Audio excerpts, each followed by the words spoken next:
Welcome to the Awakening to Abundance podcast. I'm your host, Athena. This podcast is more than a podcast, it's a transformative journey designed to help you awaken to your abundance. For you to discover what living the fullness of life means to you. As always, we're jumping right in with today's episode. Here's another question and answer. Enjoy. Okay. The next question is, how long does manifesting take? Okay. So it goes back to how quickly you can look at the desire that you want to manifest and wrap your brain around the fact that you can manifest this desire, that you can be, do, or have this desire. And so that process, again, is looking at your thoughts and then seeing the feelings that occur from those thoughts, and then feeling and embodying the energy of the two of those coming together in your body. So what is your energetic signature, energetic embodiment of being the person who has this desire manifested? Because again, we've talked about this in previous talks. It's not that the manifestation needs to come to you, but that you are becoming the match to the manifestation. The manifestation, the desire that wants to be manifested by you is there. It's a potential. It's a possibility. And you have evidence of that because you probably see other people having it, being it, or doing it. It's you that is now allowing yourself to receive it, to become the match to it. And so that inner work for you to see the outer reflection of that in your life, in your 3D reality, where you can use your sense perceptions and see it, touch it, taste it, feel it, smell it. That inner work takes time, and really the timing depends on the inner work that you're doing around it to get you to a place where you are the match to your desire being manifested. So there's no way to really put a specific timeline on these things. And then when you do your inner work, you also have to allow the universe to rearrange things in this life for it to come to you, for you to receive it fully. And that's where the surrender part comes in. Doing the inner work and then surrendering. And I mentioned this in the previous talk too. Sometimes in the surrender, there may be inspired actions that you receive, that you feel led to do, that you're intuitively doing for the manifestation to occur. And now these things could be random and you're not really sure why, like you're not connecting it necessarily to the desire that's going to be manifested because you don't know that necessarily. That you're just following the intuition, you're just following the instinct. And then later in hindsight, you can say, oh, really glad that I followed that hunch, because when I did follow that hunch, I met blank, who then introduced me to blank, and then it manifested. So it's important to also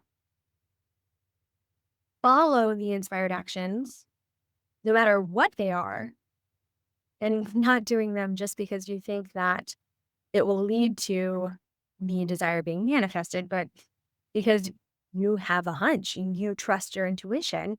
And you know, when you trust your intuition, that whatever that inspired action is going to be pleasurable, whether you know it's going to lead to something more or not, usually. So again, surrendering it, but also continuing to follow your inspiration. And following your inspiration in general is a gift in itself and is often how the universe rearranges itself to bring more fullness of life, more manifestations to you. So not only in that moment are you enjoying the inspired action, but oftentimes these interrelate in ways you don't know until it's occurred. And I'll also say that when we follow our inspired actions and we do feel connected to infinite intelligence that has given us that inspired action, not only are we happy and feeling fulfilled in that moment, but again, we are unable to see at the moment what other things are coming from that. That's just the extra cherry on top, right? The fullness of life, abundance, as I define it, is in every present moment. And you'll notice that each of these beautiful moments interrelate and interconnect in ways you wouldn't even want to try to control. You want the universe, you want God to help you with that, right? You wouldn't want to try to plan it all out because that would take away some of the magic and the mysticism. So less focus on, well, maybe not less focus. That can be difficult for people, but as you move through your manifestation process and journey, the flow of life is what I just described.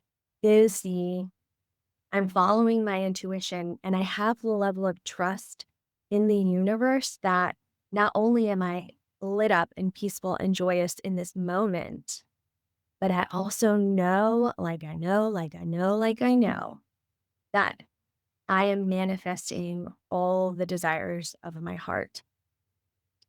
And that this present moment is just as beautiful. This process moment, this on the journey to the desire being manifested moment is just as beautiful as the desire being fully manifested. That is the flow of life. And honestly, if you can fall in love with the moments that come before the having of the manifestation, that's everything. That is the fullness of life. Okay. Do negative thoughts ruin manifestation? Okay. No. The answer is no. And it's perfect that this is actually the question that's being asked after the question we just had, because it is really, really, really, really important for you to not fear the thoughts that you have. A natural byproduct of this work, a natural byproduct of you doing the inner work, of you seeing what your brain believes and is telling you, what your ego is telling you, and you observing that and having a different belief, learning to have a different belief, you will automatically start to have more positive thoughts. So you don't actually have to worry so much about negative thoughts. And also, you're human. Humans have an ego that tries to keep them safe. that keeps them in the comfort zone. And so at every level of a manifestation of your life, in your business, in a partnership, you will have your ego throw in a negative thought or two, probably at least a couple of times a day. And instead of pushing against them or pushing them away, what you want to do is just observe them, just notice them. And if there's some energy around it, then maybe write it down and then do some inner work on it. And if there's absolutely no energy and you're like, okay, same story. We've heard this over and over again. Yes, I understand, brain. Thank you for the reminder, or don't worry, we're safe. Then you can just let it go. But don't necessarily try to stop it. It will transform as you transform in this work. And more of the time, you will start to have more positive thoughts. You are, everyone is, negatively biased because of the ego. And this is a defense mechanism that we humans have had since we came upon the earth. And that is a lot of years of wiring our brains the way that we have had it. And to try to fight against that is a little bit insane.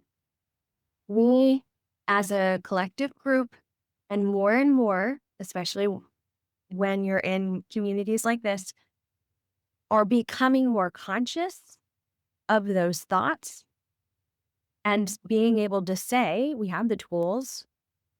That is not the same story that I agree with. That is not a thought that I agree with. I get to choose what I think, and I can just let that go. And again, you'll see as you're in this work that that will start to occur more naturally as you practice this. And then the other part of that is whenever we have a negative thought, we do have some sort of emotional reaction, even if it's really, really, really subtle in our bodies. And I want to be very clear that we are not trying to push away or push down these feelings in our bodies, because our whole bodily vessel is wisdom, and we can observe it all. Just like you are not your thoughts, you are also not your feelings. And a feeling lasts around 90 seconds in the body if you allow it to pass through. If you don't cling to it and keep it in your body, the energy will rise and pass. And to have a regulated nervous system means to feel your feelings. It does not mean to be worried about having a negative thought and therefore a negative feeling ruining your manifestation. We want to have all the feelings.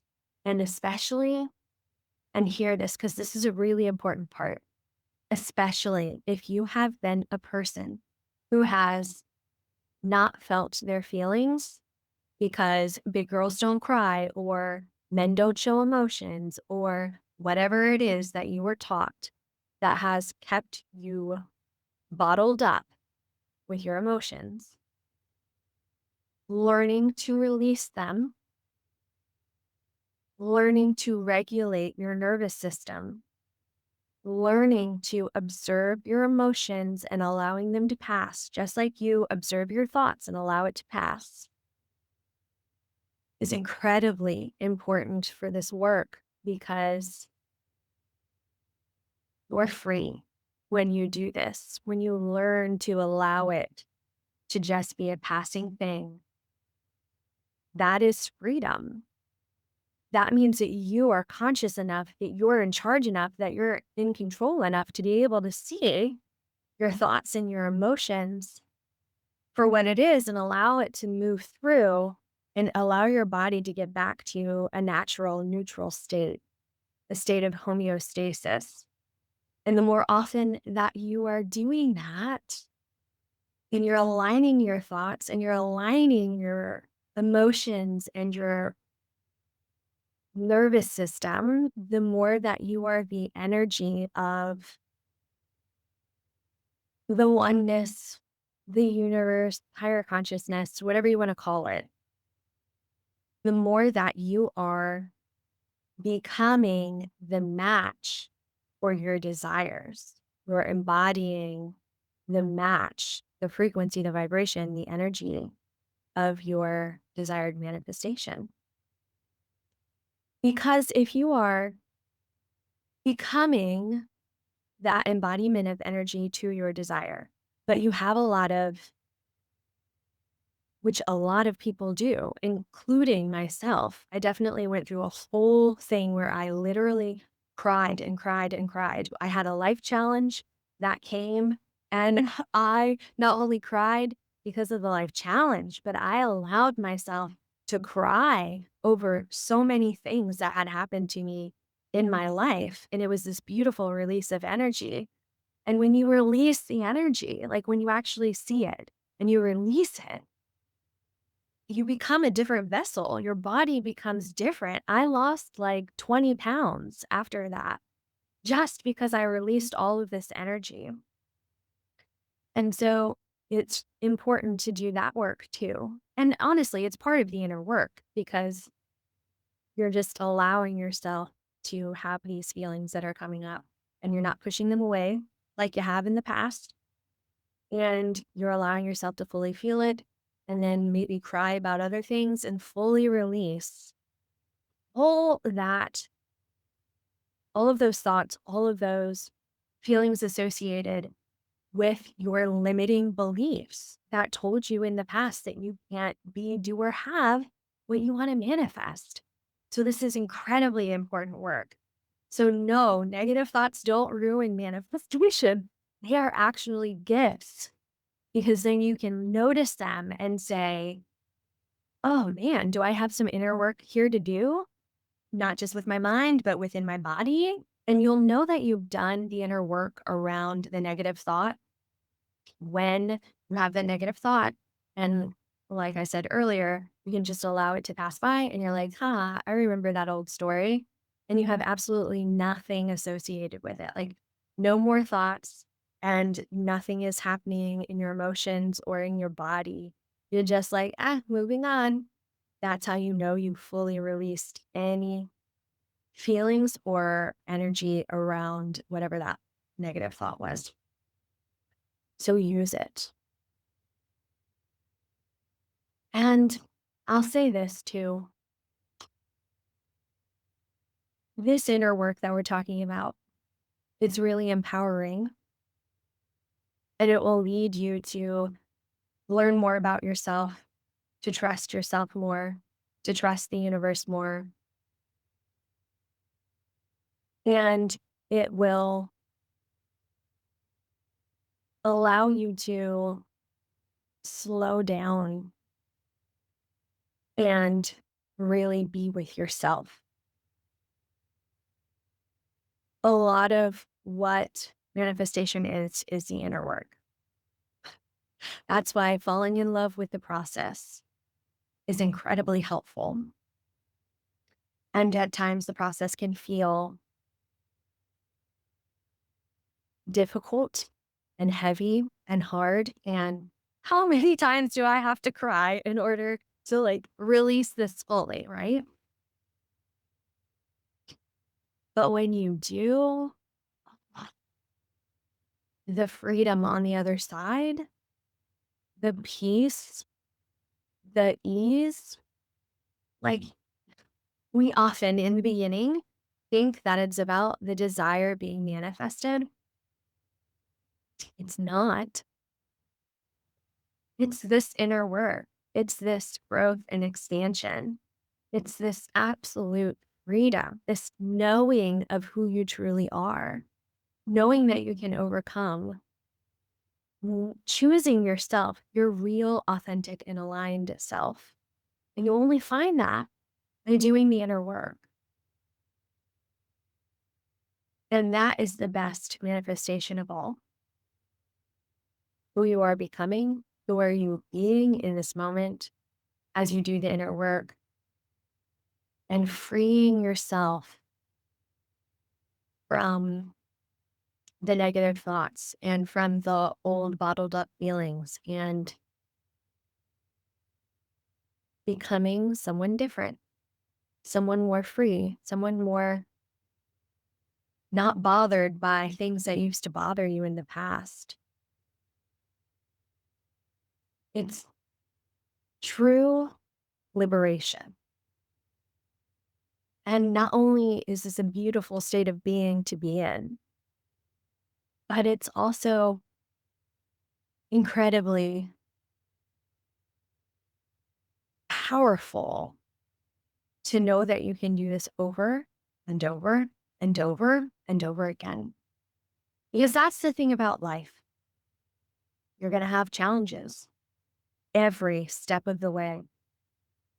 But this inner work, once you get it, once you know how to be the manifester, once you know how to move through the 4-step method and you're doing it on a daily basis, doesn't matter what comes next because you know how to move through it. And you know not only how to move through it, but how to still create a life you love, even in the tough times, even with life challenges. Because here's the thing, manifestation, it doesn't mean that every single moment is going to be happy, happy, happy.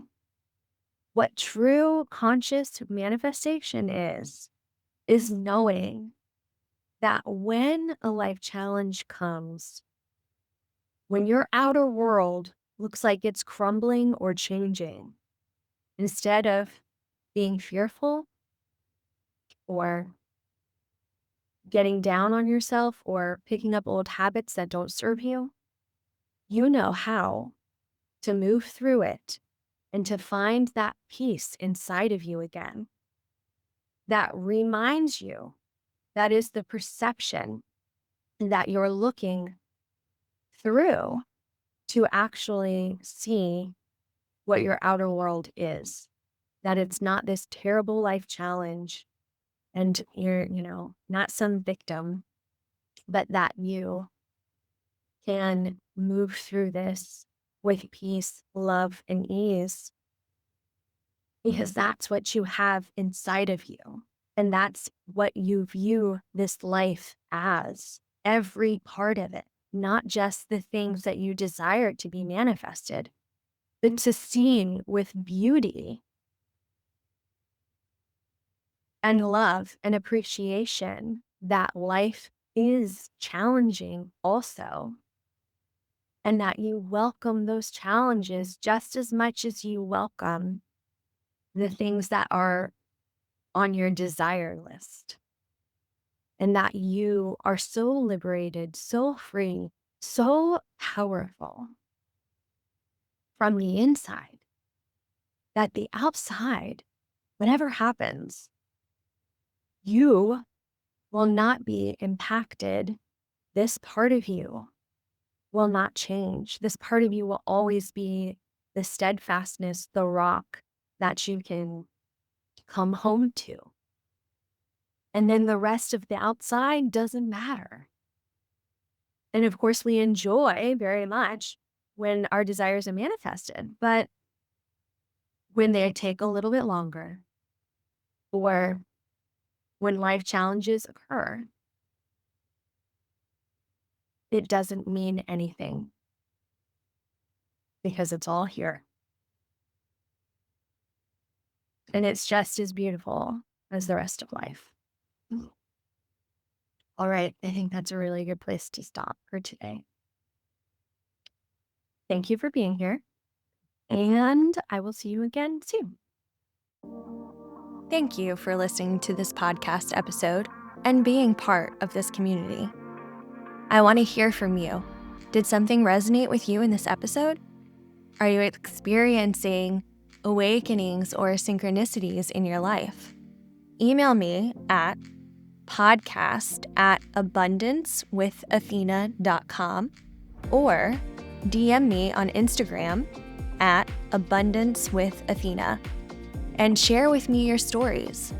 And until next time, keep awakening to the abundance that's always within you.